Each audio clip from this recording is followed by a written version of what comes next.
And we continue to follow breaking news we first brought you at 4. ABC News reporting at least 4 people are dead in a tour bus crash. This is in upstate New York, outside of Buffalo. That bus was headed back to New York City from Niagara Falls when police say the driver lost control, overcorrected, and ended up in the ditch.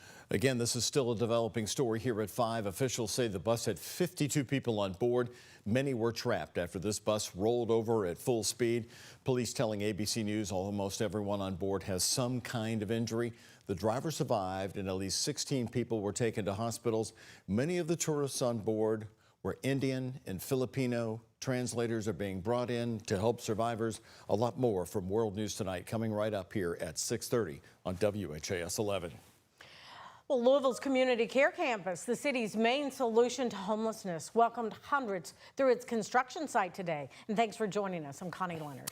And I'm Doug Proffitt. Good to be here with you tonight. For months up to this point, it has already been housing families. The Volunteers of America Mid-States are raising millions of dollars to complete the project. Ian Hardwick and photojournalist Levi Hammer take you there tonight. I sleep under the underpass. I sleep around the Salvation Army. I sleep anywhere where I can be comfortable. At age 64, Tony Smith has spent the last 2 years homeless while working through rehab. He's waited a year and a half for housing assistance. Now there's a little hope in the future. Across the street from his seat in the shade, the Volunteers of America Mid-States may soon be able to help. Near the Salvation Army on East Breckenridge Street, the Louisville Metro has poured millions into the Community Care Campus. You can donate to a great cause. Friday, Kentucky Sports Radio held a live fundraiser from the campus trying to raise $10 million for the $38 million construction costs. It drew the Kentucky State Legislature's most powerful Republican, Senate President Robert Stivers. There's a lot of business that goes on here, so we need Louisville, the city of Louisville, to be economically healthy. And so to be economically healthy, things like this, projects and programs like this have to work. The Care Campus will offer shelter for homeless people recovering from the hospital and 80 affordable housing units, plus space for outreach organizations. All projects are set to finish by late 2027. There are families tonight that are in their cars with their children, and they are waiting desperately for a space to become available for them. VOA's housing director Tamara Reif says that wait list will soon disappear.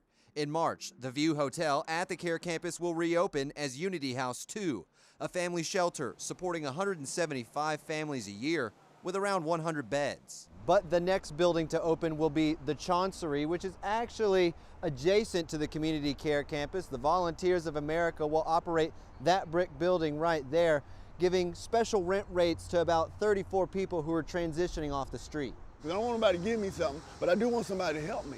You see what I'm saying? Then I can stand on my own. This gives Smith hope it'll help others stand on their own too. In Louisville, Ian Hardwick for WHAS 11 on your side. Volunteers of America has housed 28 families, over 100 parents and kids, since last November in their temporary family shelter on the Care Campus. And the YMCA will operate a young adult shelter in that space once the new building is finished. And taking a closer look, this project began in January of 2023 when Mayor Craig Greenberg announced that the city was adding to the safe outdoor space, which had already been open for almost a year before the Care Campus was announced. The original design had a laundry building, green space, and arguably most importantly, a place for homeless patients to fully recover once being released from the hospital.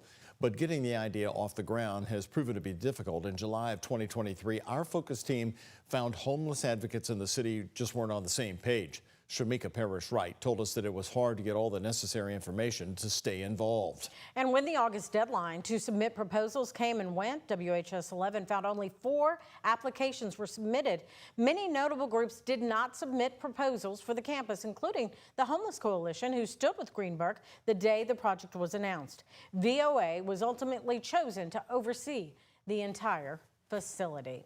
Well, a lot of cloud cover out there today, making temperatures nice again, but it kind of kept looking like it was going to rain. Yes, it did, but what it's bringing in, those cooler temperatures we've been hearing so much about. So Mallory Snell, our chief meteorologist, joining us here at 5 now. Mallory, so you're looking for lower temperatures as we get through the weekend, and then it really falls down afterwards, after Sunday? Yes, really falls down beginning Sunday night and into next week. That's when those dew points will plummet, and that will allow overnight lows to drop down into the 50s. So not quite as as chilly tonight, but still a fantastic evening for Friday night football. High school football is back.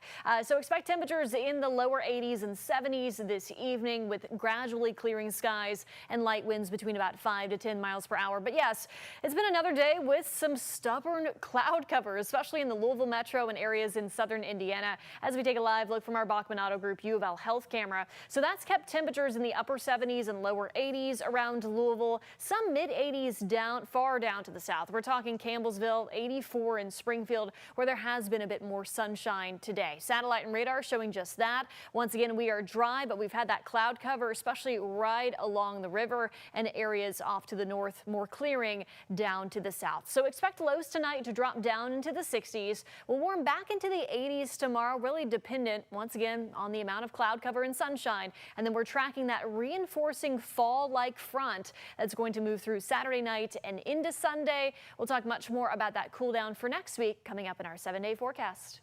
Thank you, Mallory. The Breathitt community said goodbye to 10-year-old Jaden Spicer last night. The boy was killed and buried in a shallow grave. Spicer, who was described as a bright and energetic student, never got a chance to make it to 4th grade. Driving around town, you will see red and blue Spider-Man balloons, some with messages honoring Jaden's memory, since he was a huge fan of the superhero. Father Jim Sitchko is one of the many who stepped up since the beginning to try and help Jaden's family following his tragic passing. Jaden really does say to us, why did it take a horrific situation like this for us to come together and do these incredible acts of mercy and kindness? If anything we need to learn in our world today is we need to stop allowing our differences to create such hostile environments with one another. We are all people of God, regardless of our ways, creeds, or way of life. His death has inspired people to help. Pastor Sitchko paid for Jaden and his grandmother's headstones and paid off all outstanding balances at the funeral home.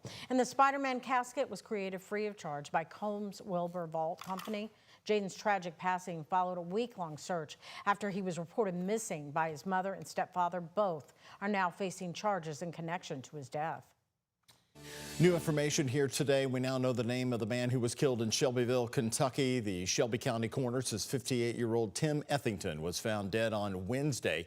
In a post on Facebook, the Shelby County Sheriff's Office says deputies discovered Ethington dead inside his home in the Spring Oaks neighborhood, and that's just north of downtown Shelbyville.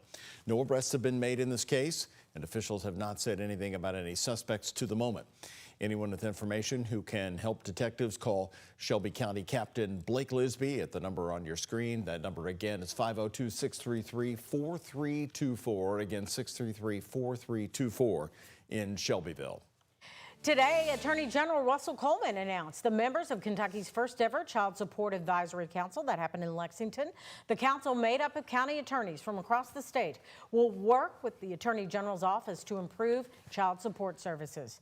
General Coleman created that council earlier this year after lawmakers moved the state's child support program into his office. That transition took effect July 1st. I'm proud to say that we have had a smooth transition.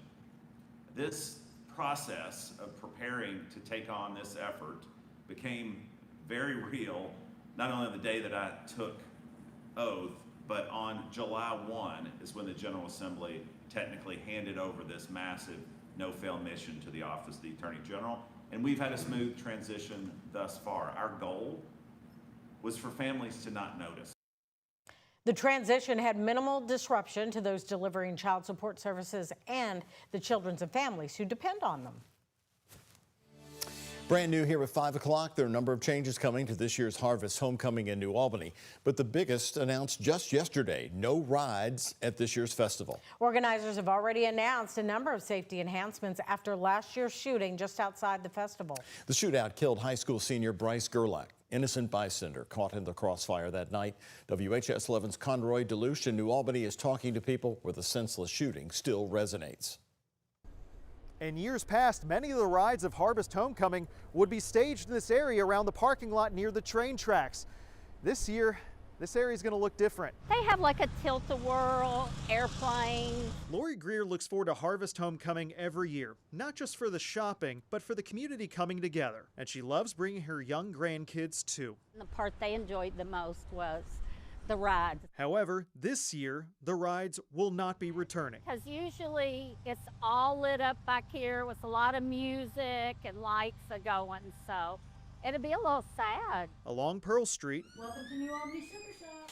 shop owner Stevie Carper is used to a revolving door of customers during the annual festival. We always have a good crowd of people, and you know, it's Harvest Homecoming. We look forward to it every year. I do. But last year's shooting that left 2 injured and Corydon High School senior Bryce Gerlach dead shook the area. For this year's festival, organizers announced security enhancements. There will still be live entertainment, arts and crafts, and plenty of food, but no rides. I'm for it because what happened last year was just, it wasn't good, and nobody deserves that. Caitlin Cahill and people around Sugar Shop knew Bryce and his love for taffy. The teen's death still felt when walking past the festival site. So I definitely think taking a step back, at least for this year, is good. Since the shooting, 2 of the 5 suspects have been sentenced to prison. The other 3 cases are still pending. With photojournalist Jessica Farley, Conroy DeLuche, WHAS11 on your side.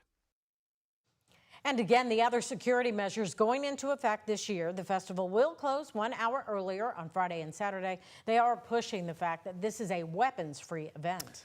There's going to also be more police officers, as they're promising there for New Albany, and a security camera system to help them monitor everybody.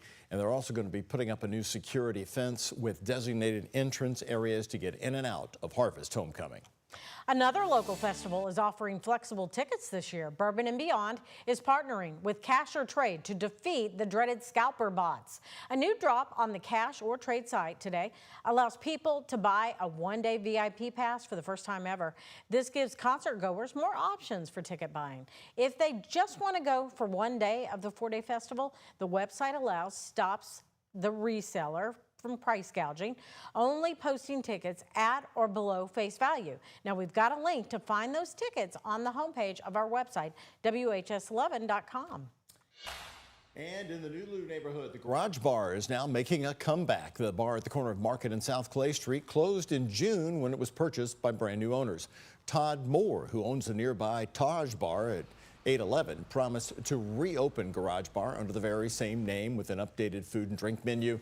The bar just reopened its doors at 4 o'clock here on this Friday afternoon.